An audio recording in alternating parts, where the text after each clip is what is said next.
संपन्न। जी हां, खबर है यूपी के संगम नगरी क्षेत्र के सिविल लाइन अंतर्गत, जहां आज देश के सबसे बड़े व्यापारी संगठन अखिल भारतीय उद्योग व्यापार मंडल की प्रांतीय कार्यकारिणी की बैठक को संबोधित करते हुए अखिल भारतीय उद्योग व्यापार मंडल के राष्ट्रीय अध्यक्ष संदीप बंसल ने कहा कि देश में आजादी के बाद से लेकर अभी तक व्यापार संगठन सिर्फ महानगरों तथा कुछ बाजारों तक सीमित रहे, परंतु अब व्यापार मंडल का विस्तार विधानसभा वार किया जाएगा। प्रत्येक व्यापारी को संगठन से जोड़कर मजबूत एवं शक्तिशाली व्यापारी समाज का निर्माण किया जाएगा।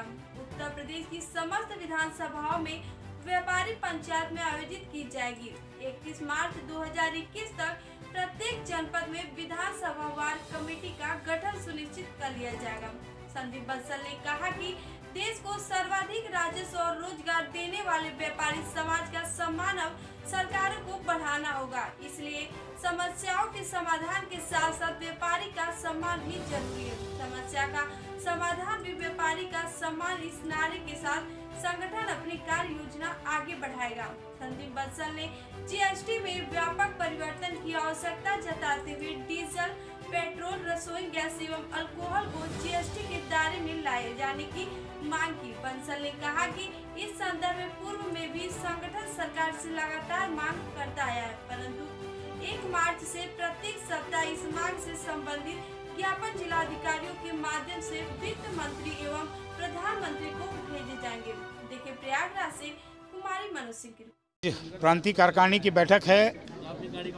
कोरोना काल के बाद ये पहली बैठक है अखिल भारतीय उद्योग व्यापार मंडल एवं उत्तर प्रदेश युवा उद्योग व्यापार मंडल का। आप देख रहे होंगे पूरा प्रदेश का प्रतिनिधित्व यहाँ पर है। उत्तर प्रदेश के जो मेरे पास अभी सूची आई है, लगभग 68 जनपदों के प्रतिनिधि यहाँ पर उपस्थित हैं इस प्रयागराज की धरती पर। और हम लोग यही निर्णय ले रहे हैं कि कैसे व्यापारी की समस्या के समाधान के साथ साथ व्यापारी का सम्मान हो। इसी को हम लोग आगे लेकर के चलेंगे कि व्यापारी की समस्या का समाधान भी और व्यापारी का सम्मान भी, वो सम्मान जो आज़ादी के 74 सालों के बाद भी व्यापारी को प्राप्त नहीं हो पाया। मैं बारंबार ये बात कहता हूँ कि देश की सीमा का रक्षक फौजी है तो देश की अर्थव्यवस्था का रक्षक व्यापारी है। दोनों को एक जैसा सम्मान इस देश में मिलना चाहिए। एक आईएएस और आईपीएस को सम्मान मिलता है जो सरकारी तनख्वाह लेता है, लेकिन उस तनख्वाह को देने वाला वो व्यापारी जो मेहनत कर रहा है, व्यापार कर रहा है, उद्योग चला रहा है, इनकम टैक्स दे रहा है, जीएसटी दे रहा है, मंडी शुल्क दे रहा है, तमाम तरह के लाइसेंस दे रहा है, लेकिन उसको वो सम्मान नहीं मिलता जो एक आईएएस आईपीएस को मिल रहा है। हमें अपने सम्मान की चिंता हो रही है और उस सम्मान की कैसे हमें प्राप्ति हो, इस पर विचार मंथन आज की इस कार्यकारिणी की बैठक में चल रहा है। और हम ये बात ले करके चल रहे हैं कि जहाँ एक और जीएसटी की समस्याओं का समाधान हो, डीजल, पेट्रोल, रसोई गैस, अल्कोहल, इसको जीएसटी के दायरे में शामिल किया जाए, वहीं जो जीएसटी से अपमान हो रहा है व्यापारी का, उत्पीड़न हो रहा है व्यापारी का, शोषण हो रहा है व्यापारी का, उसको भी सरकार समाप्त करे। ये भी आज की कार्यकारिणी की बैठक में निर्धारित हो रहा है। संगठन को कैसे मजबूत किया जाए, युवा व्यापारियों को कैसे ज़्यादातर संगठन से जोड़ा जाए, इस पर भी आज की बैठक में निर्णय हो रहा है कि हम उत्तर प्रदेश युवा उद्योग व्यापार मंडल को और प्रभावी बनाएंगे। हर जनपद में विधानसभा स्तर तक हमारी इकाइयाँ बनेंगी। ये आज व्यापार मंडल के इतिहास में पहली बार निर्णय हो रहा है। 21 फरवरी 2021 को यह निर्णय हो रहा है और एक नया इतिहास बनेगा। आज तक व्यापार मंडल का संगठन महानगर स्तर पर होता था, नगर स्तर पर होता था, लेकिन विधानसभा स्तर पर नहीं होता था।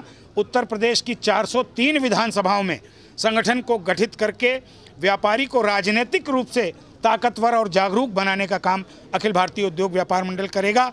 ये भी निर्णय आज की इस कार्यकारिणी की बैठक में हुआ है। 31 मार्च 2021 उसकी अंतिम तिथि हम लोगों ने निर्धारित की है और उसके बाद पूरे प्रदेश में व्यापारी पंचायतें ये लगाने का काम संगठन करेगा। उन पंचायतों में व्यापारी प्रतिनिधियों को आगे बढ़ाने का काम, उनकी समस्याओं के निराकरण का काम, कैसे व्यापारी का सम्मान बढ़े, एक आईएएस आईपीएस की तरह व्यापारी को देश में सम्मान मिले, ये चिंता करना उन व्यापारी पंचायतों का काम होगा।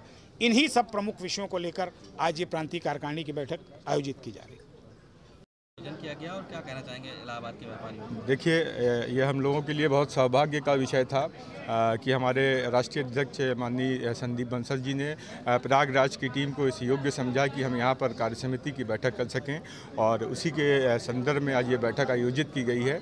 और इस बैठक में 68 जिलों से पधारे हमारे विभिन्न पदाधिकारी यहाँ पर मौजूद हैं और जो अपने अपने ज़िलों का प्रतिनिधित्व कर रहे हैं। उनके अध्यक्ष और महामंत्री प्रमुख रूप से इन लोग आज सम्मिलित हुए हैं, और ये एक बहुत छोटी सी बैठक है, एक पारिवारिक बैठक है, और इसको हम सम्मेलन का रूप नहीं देते हैं। एक बहुत छोटा सा एक गेट टुगेदर है, और कोरोना काल के बाद एक हम लोगों को अवसर मिला है कि हम सारे व्यापारी इकट्ठा होकर अपनी मन की भावनाओं को, पीड़ा को अपने सबके साथ शेयर कर सकते हैं कि किसी को जीएसटी की प्रॉब्लम है, किसी को प्रशासन से प्रॉब्लम है, किसी को पुलिस से प्रॉब्लम है। तो इस तरीके से हम लोगों ने बैठ के यहाँ पर एक मंथन किया, और किस प्रकार से हम व्यापारियों का हित कर सकते हैं, उनके अच्छे उसके लिए हम लोग काम कर सकते हैं, उसी पर हम लोग यहाँ आज बात कर रहे हैं, और उसी के लिए बैठक आयोजित की गई है।